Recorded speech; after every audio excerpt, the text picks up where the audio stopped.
میں سب سے پہلے تو مائیکل راجنس thank you for that excellent presentation. وہ جو پریزنٹیشن انہوں نے دی اس سے مجھے پھر سے افسوس ہوا کہ چائنا 5000 بڑے ڈیمز بنا چکا ہے اور ہم نے 1960s کے بعد صرف 1960s میں جو 2 ڈیم بنائے تھے ہمارے پاس وہی ڈیم رہ گئے.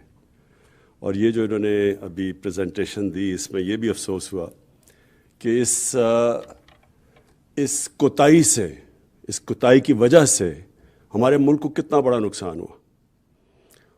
اور نقصان آج کل جو بجلی کی قیمت ہے، اور جب دنیا میں امپورٹڈ فیول کے اوپر آپ بجلی بناتے ہیں تو جب دنیا میں قیمت بڑھتی ہے پاکستان میں بھی بجلی کی قیمت بڑھ جاتی ہے، بوجھ پڑ جاتا ہے عوام کے اوپر.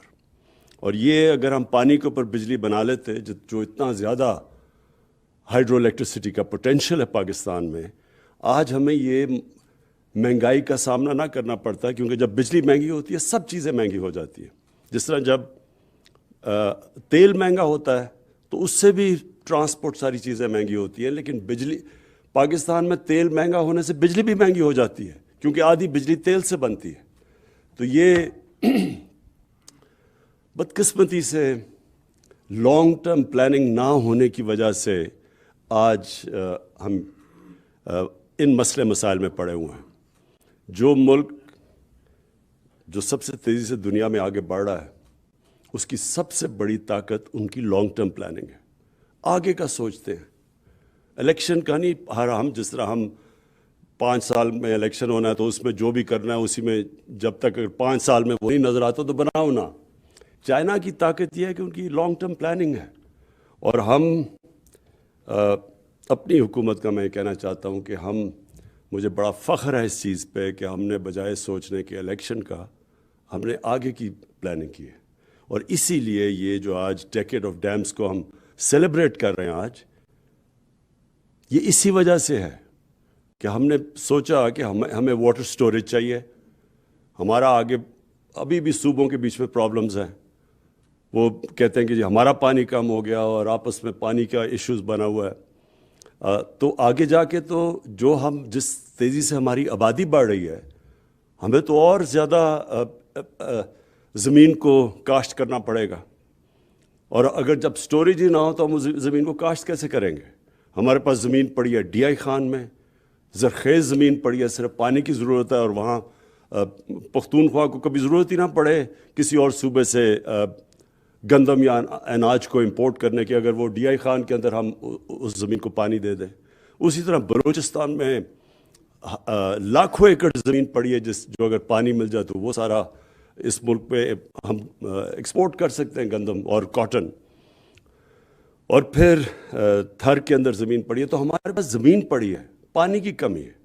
اور بدقسمتی سے پانی کی کمی اس لیے ہے کہ ہم نے سٹور ہی نہیں کیا پانی کو. تو یہ جو 10 سال کی ڈیمز ہیں اس سے سٹوریج دگنی ہو جائے گی. پھر جو دنیا کو سب سے بڑا مسئلہ فیس ہو رہا ہے کلائمیٹ چینج کا، وہ بھی ایڈریس ہو جاتا ہے اس سے. جب آپ صاف بجلی بناتے ہیں پانی سے تو وہ کلائمیٹ چینج کا بھی ایشو ختم ہو جاتا ہے، کم ہو جاتا ہے. یعنی اپنے ملک میں ہم اس کو کمبیٹ کر سکتے ہیں. اور پھر تیسری چیز کہ جو مجھے آج بڑی مائیکل راجنس کی پریزنٹیشن سے کہ ہم اپنے ایک پورا ایک کارڈز پروڈیوس کر رہے ہیں اپنے انجینئرز کے. ان کی ٹریننگ ہو رہی ہے صاحب. ایک بہت بڑی ہماری یوتھ تیار ہو رہی ہے جس کی ایکسپرٹیز ہوگی ڈیم بلڈنگ میں. اور اس کے ساتھ ساتھ میں ایک بھی چیز کہوں کہ جو ٹنل ٹیکنالوجی ہے، یہ جو ڈیمز میں نے جب جا کے دیکھا ہے، جنرل مزمل نے دکھایا ہے، تو جو ٹنل ٹیکنالوجی ہے یہ بھی بہت پاکستان میں ضروری ہے. اور میں آپ کو بتاؤں یہ ایک اور چیز کے لیے بہت ضروری ہے، ٹورزم. پاکستان اللہ کے نے وہ نعمت دی ہوئی ہے پاکستان کو، جس طرح کہ ہماری پہاڑوں کی سینری ہے، اس کا دنیا میں شاید ہی کوئی ملک ہو جو اس کا مقابلہ کر سکتا ہے. اور یہ ٹورزم کا بہت بڑا ریونیو آ سکتا ہے یہاں. لیکن سوئٹزرلینڈ آپ جا کے دیکھیں تو وہ آدھا ہے ہمارے ناردرن ایریاز کا، لیکن اس کا 60 سے 70 ارب ڈالرز اس کا ریونیو ہے ٹورزم سے. لیکن سوئٹزرلینڈ کے اندر سب سے بہتر ان کے پاس ٹنل ٹیکنالوجی ہے، کیونکہ وہ پہاڑوں پہ وہ ٹنلز بنا کے تو بڑا ایکسیسیبل کر دیا انہوں نے اپنا سارا علاقہ. تو اس کا جو اگلا ہمیں فائدہ ہوگا ڈیمز کی، یہ جو اب جس تیزی سے اب ٹنل ٹیکنالوجی پاکستان سیکھ رہا ہے، تو اس سے انشاءاللہ یہ آگے بھی اس کے بہت بڑے ہمارے فائدے ہوں گے. مونس الہی صاحب، آپ نے بات کی کالا باغ ڈیم کی. اس پہ کوئی شک نہیں کہ پاکستان کو سٹوریج کی ضرورت ہے، اور اس پہ کوئی شک یہ بھی نہیں کہ وہ بہت اچھی سائٹ پہ ہے. کالا باغ ڈیم ہے تو میرے حلقے میں میاں والی میں، لیکن صرف ہمیں ایک ایشو ہے. ہمارے سندھ کے ہمارے بھائی ہیں، ان کو ہمیں جب تک ہم ان کو کنونس نہیں کریں گے، جو پاکستان کے خلاف قوتیں وہاں کام کر رہی ہیں وہ ان کو استعمال کریں گی کہ جی ان کا پانی چوری ہوگا. تو یہ کہ ہم نے پوری کیمپین کرنی ہے، ان کو سائنٹیفکلی بتانا ہوگا کہ یہ جب اگر کالا باغ ڈیم بنے گی تو ان کو کوئی نقصان نہیں ہوگا بلکہ فائدہ ہوگا.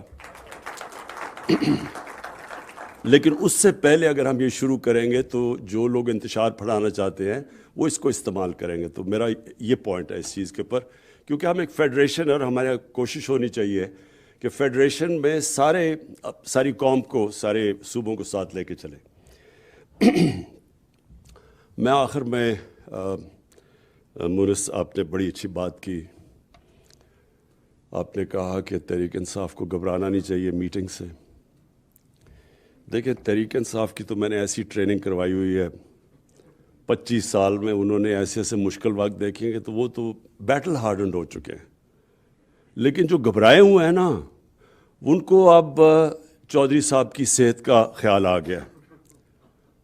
چودھری صاحب، میں سمجھتا ہوں پاکستان کے وہ پولیٹیشین، شاید ہی کسی کے پاس وہ سکلز ہوں پولیٹکس کے جو چودھری شجاعت کے پاس ہے. اور لیکن ان کو یاد آ جانا ہے ایک دم کہ ان کی صحت کے اوپر، یہ وہ لوگ ہیں جو وہ گھبرائے ہوئے ہیں. جو گھبرائے ہوئے ہیں وہ آج کل 20 سال پرانی اپنے جو ورکرز کی، اپنے جو MPs MNAs کی فوتگیاں ادھر بھی جا رہے ہیں آج کل، ان کو یاد آ گئی ہیں. تو اس لیے وہ گھبرائے ہوئے ہیں. ہمارا اس وقت آپ کے اوپر، آپ کی فیملی کے اوپر پورا اعتماد ہے.